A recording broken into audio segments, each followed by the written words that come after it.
Snipers. Ghost couldn't bring himself to grab the guns now, no matter how much Shiver needed them. Rubbing his shoulder, he followed the snipers, keeping his eyes open for anything unusual or any vantage points for cult sentries. Shiver had a few actual trained snipers, people that had done this before the bombing. They'd led the sniping training. Ghost hadn't been trained in that. His vision was subpar. His eyes were just too sensitive to light and teared up and got blurry, trying to look too far. Instead of identifying specifics, he looked for patterns that matched familiar structures. But he was great at appearing out of nowhere, killing and disappearing. He had the ability to crank the energy from 1 to 100 and back in an instant. A gunshot came from behind him, exactly where he'd mentally plotted one of the Shiver snipers. That was Amherst. "Picked Amherst because I always aim first," Amherst had explained with a grin.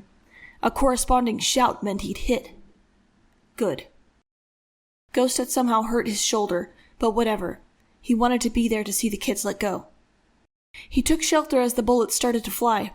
His small size was a serious asset. Gangs would fill or destroy the hiding spots in the areas surrounding their territories, but they didn't expect someone as small as him to be attacking. The compound itself was masked with trees, shrubs, and buildings torn down to just walls and slight support.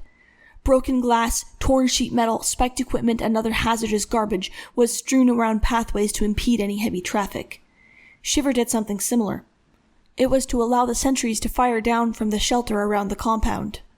Shots were becoming scattered and less. An alarm blared furiously from inside the compound. Ghost picked out the path through it quickly and picked up the pace, catching up to Buddy. "Watch that one," she pointed up to the sentry visible by a moving line between a line of light that should just be horizon. That was a shoulder. "Amherst is doing them last because they probably don't know they're visible," she winced. "After them, we can run in with the white flag." Ghost nodded. Buddy didn't hesitate, but she also hated killing. Ghost tried to do it first so she didn't have to. He was already damned. It wouldn't make a difference. Bap! The shadow in the slit of light moved, blocked more light, then disappeared sideways and down. There was an agonized cry from the fallen sentry. Buddy looked at Ghost like, "Be careful." He nodded. The sentry wasn't dead. The two of them hurried forward. Buddy let Ghost go first, climbing the wall. He could hear a choking sound, the familiar sound of someone choking back cries of pain. He told himself it was malice, not fear, that made the enemies hide. There were 2 walls blocking their view. Once he climbed to the upper-level gaping doorway, still hidden behind the wall, he snuck a peek around to see the sentry on his knees, face contorted in pain, grasping around for something. He was about 15 feet away. Buddy tapped Ghost's foot. He looked down. She reached up, offering her pistol by the handle. He grimaced, but took it. The kick could knock him off balance, so he crouched between the floor timbers, pressing his fingers into the gaps of a floor bent above some ripped carpet to his right. This shot was going to hurt his left wrist. Gun in his left hand, he leaned over and looked out. The position hurt his foot and fingers. He pointed at the sentry, holding the gun up and taking aim emotionlessly at the man's arched back. Just before Ghost fired, the guy saw him. Ghost didn't change expression. He just stared the sentry in the face and squeezed the trigger.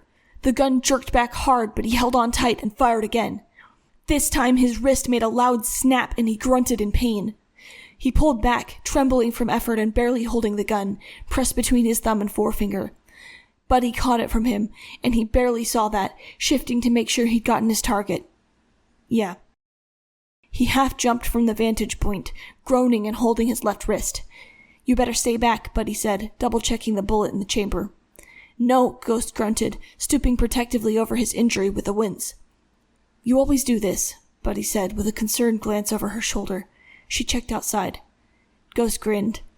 Buddy lowered her head, but grinned back. "Red flag," she added, checking around outside again. "Come on."